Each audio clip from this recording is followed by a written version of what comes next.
तो कैसे होगा इस उल्लू की वेब सीरीज जो कि जाल पार्ट 1 आ चुकी है और दूसरी हॉलीवुड की मूवी से जो कि एक रिलेटिव पर आधारित मूवी है। तो पहले हम बात करेंगे उल्लू की वेब सीरीज जाल के बारे में। तो हमें स्टार्टिंग में दिखाया जाता है धीरज नाम का एक शख्स और उसके सामने बैठी होती है एक खूबसूरत सी लेडी। अब धीरज जो है उसे भाभी कह के बुलाता है और दोनों जो है एक बोतल घुमाने वाला गेम खेलते हैं, बच्चों वाला गेम नहीं। अगर जो जीता सामने वाले को जो कहेगा वो करना ही पड़ेगा। समझ रहे हो ना मेरे कहने का मतलब क्या है? समझ रहे हो? समझदार हो यार। फिर गेम शुरू होता है और जीतने के बाद अब दोनों के बीच में जो है ये सब हो जाता है। अब ये होने के बाद जो है मैं कंफ्यूज हो जाता हूँ कि सच में क्या ये दोनों देवर भाभी है, लेकिन बाद में पता चल ही जाता है कि ये दोनों देवर भाभी नहीं है, बल्कि धीरज के सामने जो लेडी बैठी हुई है और वो जिसे भाभी कह रहा है वो दरअसल उसकी बीवी है, अपनी बीवी। और बाद में वो जो है अपनी बीवी को भाभी कह के प्यार करता है और यही बात जो है उसकी बीवी को पसंद नहीं आती है। धीरज के एक पिताजी होते हैं जिनकी बहुत से उम्र हो चुकी होती है और एक भाई भी होता है और दोनों जो है अपने पिताजी को फोर्स करते हैं जायदाद अपने नाम कर देने के लिए, क्योंकि वो उसके पिताजी की उम्र हो चुकी होती है, कब टपक जाए कह नहीं सकते, लेकिन उनके पिताजी जो है ठान कर बैठे हुए होते हैं कि वो जो जायदाद जो है उसके नाम ही नहीं करेंगे। कारण कारण कि दोनों निठल्ले होते हैं, एक नशेड़ी होते हैं और आज के समय में अगर आप कुछ नहीं करते हो और ऐसे ऐसे घूमते रहते हो तो कोई भी पिताजी जो है जायदाद अपने बेटे के वैसे बेटे के नाम नहीं करना चाहेगा। तो कुछ करोगे तो ही आपके पिताजी आपके ज़मीन पर ज़मीन जो है आपके नाम करने वाला है और यही कारण है कि उनके पिताजी जो है ज़मीन उन दोनों के नाम करने के लिए तैयार ही नहीं है। घर में जो है सेक्स रास लीला चलता है, जहाँ धीरज की बीवी जो है विजय के साथ और विजय की बीवी जो है धीरज के साथ चलते ही रहता है। यहाँ तक कि उनके पिताजी भी भैया इस सब चीज़ों से पीछे नहीं हटते हैं, मौका देखते ही वो भी छक्का या सिक्सर कहूँ लगाने के लिए तैयार हो जाते हैं। बुढ़ा हो चुके हैं लेकिन जवानी चढ़ी हुई है।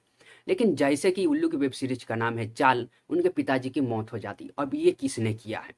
बहुत सारे राज जो है खुलते हैं वहाँ यहाँ पर, लेकिन ये जो राज खुलने वाले हैं और उनके पिताजी को किसने मारा है, धीरज के पिताजी को, ये जो जाल फैला कर रखा हुआ है ना, ये किसके लिए है और किसने फैलाया है, ये सभी जो है पार्ट 2 आएगी तो ही खुलने वाला है। बाकी इसमें जो है उल्लू के वेब सीरीज में शुरू से अंत तक जो है वो सभी चीज़ें भरी पड़ी है और कंफ्यूज भी कर देगा आपको, लेकिन आप जो ढूंढ रहे हो वो तो उल्लू की वेब सीरीज में मिल ही जाएगी। बाकी हम बात कर लेते हैं गाइस दूसरी मूवीज की, जो कि रिलेटिव पर आधारित ये मूवीज है, हॉलीवुड मूवीज है और जो कि एक रिलेटिव पर आधारित है जिसका नाम है ए जर्नल फॉर जॉर्डन। जॉर्डन नाम का एक शख्स होता है जो कि एक जर्नल होता है और वो जो है अपने साथियों को, अपने से साथी सैनिकों को जो है ट्रेनिंग देता है ताकि वो जो है अपने आप को सुरक्षा कर सके और कैसे दुश्मनों से लड़ना है, यही उसका काम है।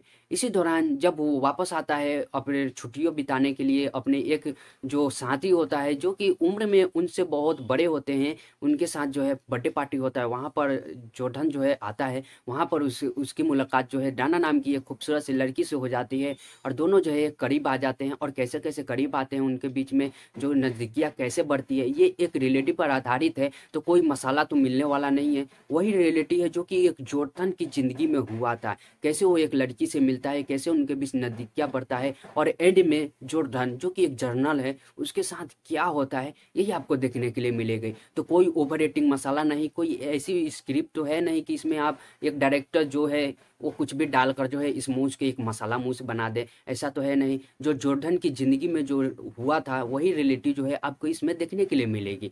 बाकी करूँ तो ये मूव आपको इमोशन कर देगी, इसमें इंटीमेट सीन भी थोड़े बहुत है तो आप संभल कर देखना। और इसे जो है IMDb पर 5.6 की रेटिंग मिली है। अब बात करते हैं साउथ कोरियन ड्रामा जिसका नाम है अंडर कवर, जो कि बहुत ही बेहतरीन ड्रामा है, लेकिन मैं पूरी तरह से बेहतरीन नहीं कर सकता क्योंकि देखकर लगता है। और आप कहोगे कि देखकर क्या लगता है, तुमने देखा नहीं है? तो भैया मैं नहीं देख पाया। कारण ये है कि जब मैं वीडियो बना रहा था तो एक एक एपिसोड अपलोड हो रहे थे। अभी तक जो है 4 एपिसोड अपलोड हो रहे हैं, बाकी अपलोड हो रहे हैं, तो अभी मैंने नहीं देखा है, तो इसके लिए माफ़ करना। लेकिन साउथ कोरियन जो है बहुत ही बेहतरीन ड्रामा लग रहा है, तो आप जाकर ट्राई कर सकते हो। बाकी गाइस बाद में तो मैं इसे देखने ही वाला हूँ, तो मिलते हैं अगली वीडियो में। Bye bye.